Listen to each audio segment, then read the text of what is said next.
नमस्कार दोस्तों, मैं मुकेश कुमार एक बार फिर से आपके अपने एम के स्टडी पॉइंट यूट्यूब चैनल में स्वागत करता हूं। दोस्तों, आज हम राजस्थान जिला दर्शन की इस सीरीज में बूंदी जिला कवर करेंगे। इसमें हम बूंदी जिले के बारे में जानेंगे, उसकी स्थिति के बारे में, उसके प्रमुख स्थलों के बारे में। तो चलिए आज का वीडियो स्टार्ट करते हैं। बूंदी जिला। बूंदी जिला में सबसे पहले हम स्थिति देखते हैं। बूंदी की स्थिति 24 डिग्री 59 मिनट से 25 डिग्री 53 मिनट उत्तरी अक्षांश है और 75 डिग्री 10 मिनट से 76 डिग्री 19 मिनट पश्चिमी देशांतर। यह बूंदी जिले की स्थिति है। बूंदी जिले का क्षेत्रफल 5,628 वर्ग किलोमीटर स्क्वायर है। बूंदी जिले का क्षेत्रफल 5,628 किलोमीटर स्क्वायर है। बूंदी जिले का उपनाम देखते हैं तो बूंदी जिले को छोटी काशी और बावड़ियों का शहर, बूंदी जिले को छोटी काशी और बावड़ियों का शहर कहा जाता है। बूंदी जिले में देखिए दोस्तों, सर्वाधिक बावड़ियां बूंदी जिले में है, जिसके कारण इसे बावड़ियों का शहर कहा जाता है। और नौलखा बावड़ी ये भी बूंदी जिले में ही स्थित है। आगे देखते हैं बूंदी जिले के प्राचीन नाम। बूंदी जिले के प्राचीन नाम में वृंदावती यानी कि रणकपूर लेक ये भी बोला जाता है बूंदी जिले को, वृंदावती या रणकपूर लेक। बूंदी मीणा के नाम पर बूंदा मीणा के नाम पर यह क्षेत्र बूंदी कहलाया। बुद्धा मीणा के पुत्र जेता को हाड़ा चौहान देवा ने हराकर यहाँ हाड़ा वंश की स्थापना की थी। तो दोस्तों ध्यान रखना, बुद्धा मीणा के नाम पर यह क्षेत्र बूंदी कहलाया था और बुद्धा मीणा के पुत्र जेता को हाड़ा चौहान देवा ने हराकर यहाँ हाड़ा वंश की स्थापना की थी। आगे देखते हैं बूंदी का उत्तर पूर्वी हिस्सा सूरसेन जनपद का अंग था। जो दोस्तों बूंदी का उत्तर पूर्वी हिस्सा था वो सूरसेन जनपद का हिस्सा था। आगे देखते हैं बूंदी का दक्षिण पश्चिमी हिस्सा 52-42 क्षेत्र कहलाता है। 52-42 क्षेत्र कौन सा कहलाता है? दक्षिण पश्चिमी क्षेत्र हिस्सा। आगे हम दर्शनीय स्थल देखते हैं बूंदी जिले के। इसमें पहला है तारागढ़ दुर्ग। तारागढ़ दुर्ग के निर्माता राव बरसिंह है। तारागढ़ दुर्ग के निर्माता ध्यान रखिएगा राव बरसिंह है। रंगशाला या चित्रशाला इसके निर्माता उमेद सिंह है। भित्ति चित्रों का स्वर्ग ये किसे कहा जाता है? तो ध्यान रखना रंगशाला या फिर चित्रशाला को भित्ति चित्रों का स्वर्ग कहा जाता है। आगे देखते हैं नवल सागर या नौलखा झील। दोस्तों ध्यान रखना है नवल सागर झील ये बूंदी में स्थित है। शायद मैंने पहले गलत बता दिया था, यह है नौलखा झील बूंदी में। निर्माता नौलखा झील या नवल सागर जो झील है उसका निर्माता महाराव उमेद सिंह है। 84 खंभों की छतरी ये देवपुरा गांव में स्थित है। 84 खंभों की छतरी का निर्माण राजा अनिरुद्ध ने 1683 में अपनी दाया माता देवा की स्मृति में करवाया था।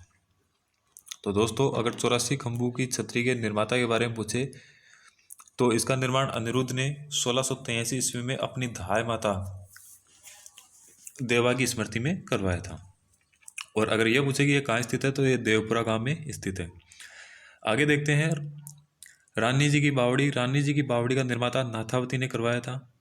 फिर देखते हैं जेत सागर का निर्माण जेता मीणा द्वारा करवाया गया था और ये जेत सागर के किनारे सुख महल है जिसका निर्माण विष्णु सिंह ने करवाया था।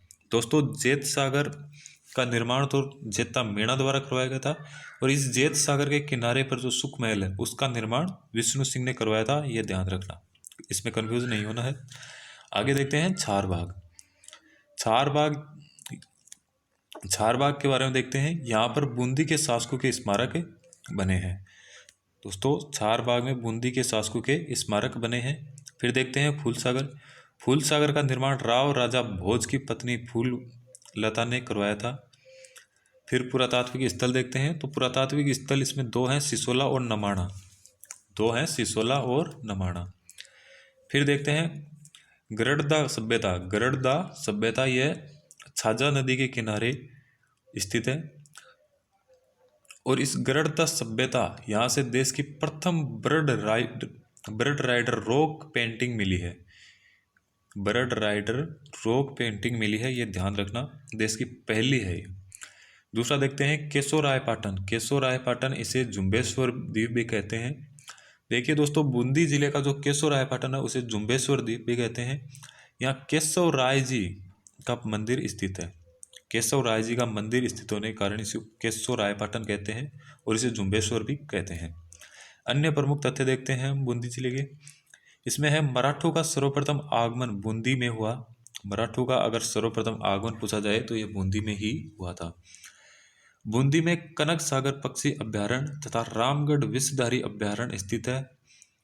बरड़ आंदोलन यह नानक भील शहीद द्वारा शुरू किया गया था। फिर देखते हैं दोस्तों सूर्यमल मिश्रण, जो बूंदी के महाराव राम सिंह के दरबारी कवि राज्य कवि थे। सूर्यमल मिश्रण के बारे में पूछे तो ये बूंदी के महाराव राम सिंह के दरबारी कवि थे और ये राज्य कवि भी हैं। दोस्तों एक बार रिवीजन कर लेते हैं। बूंदी जिले की स्थिति देखते हैं। 24 डिग्री 59 मिनट से 25 डिग्री 53 मिनट उत्तरी अक्षांश, 75 डिग्री 10 मिनट से 76 डिग्री 19 मिनट पश्चिमी देशांतर। क्षेत्रफल है 5628 किलोमीटर स्क्वायर। बूंदी जिले के उपनाम छोटी काशी और बावड़ियों का शहर है। बूंदी जिले का प्राचीन नाम वृंदावती और रणकपुर लेक है। बूंदी मेणा के नाम बूंदा मेणा के नाम पर यह क्षेत्र बूंदी कहलाया। बुद्धा मेणा के पुत्र जेता की हाड़ा चौहान देवा द्वारा हराकर यहाँ पर हाड़ा वंश की स्थापना की। बूंदी का उत्तर पूर्वी हिस्सा सूरसेन जनपद का अंग था। बूंदी का दक्षिण पश्चिमी हिस्सा 52-42 क्षेत्र था। उत्तर पूर्वी हिस्सा तो सूरसेन जनपद का था और जो दक्षिण पश्चिमी हिस्सा था वो 52-42 क्षेत्र है। बूंदी के दर्शनीय स्थल देखते हैं तो तारागढ़ दुर्ग के निर्माता राव भरसिंह है।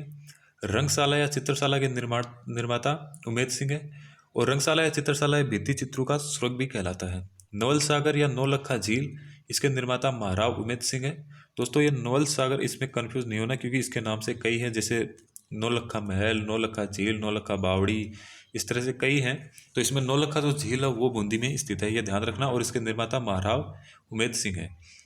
फिर देखते हैं 84 खंभों की छतरी। 84 खंभों की छतरी देवपुरा में स्थित है और इसके निर्माता या इसका निर्माण राजा अनिरुद्ध ने 1683 में अपनी धाय माता देवा की स्मृति में करवाया था। रानी जी की बावड़ी का निर्माता नाथावती है। जेत सागर के निर्माता जेता मेणा द्वारा किया गया था और जेत सागर के किनारे सुख महल स्थित है जिसका निर्माण विष्णु सिंह ने करवाया था। फिर देखते हैं चारबाग यहाँ पर बूंदी के शासकों के स्मारक बने हैं। फिर देखते हैं फूलसागर का निर्माण राव राजा भोज की पत्नी फूललता ने करवाया था। बूंदी जिले के पुरातात्विक स्थल में 2 प्रमुख है, सिसोला और नमाणा। फिर देखते हैं गरुड़दा सभ्यता, यह छाजा नदी के किनारे है और गरुड़दा सभ्यता से देश की प्रथम बर्ड राइडर रॉक पेंटिंग मिली है। फिर केशोरायपाटन को जुम्बेश्वर द्वीप भी कहते हैं और यहाँ केशव राय जी का मंदिर स्थित है। अन्य प्रमुख तथ्य देखते हैं बूंदी जिले के बारे में। तो पहला है मराठों का सर्वप्रथम आगमन बूंदी में हुआ था। यहाँ कनक सागर पक्षी अभ्यारण्य स्थित है तथा रामगढ़ विषधारी अभ्यारण्य भी बूंदी में ही स्थित है। फिर देखते हैं बरड़ आंदोलन या नानक भील द्वारा शुरू किया गया था जिसमें नानक भील शहीद हो गए थे। फिर देखते हैं सूर्यमल मिश्रण, बूंदी के महाराव राम सिंह के दरबारी कवि और राज्य कवि थे सूर्यमल मिश्रण। तो दोस्तों ये आज का बूंदी जिला था। इसके बाद कल हम फिर एक नए ज़िले के साथ आएंगे। तो अगर आपको वीडियो अच्छा लगा तो लाइक कीजिए, शेयर कीजिए एंड चैनल को सब्सक्राइब करना बिल्कुल ही मत भूलिए। और इसी तरह से और वीडियो पाने के लिए बेल आइकन को प्रेस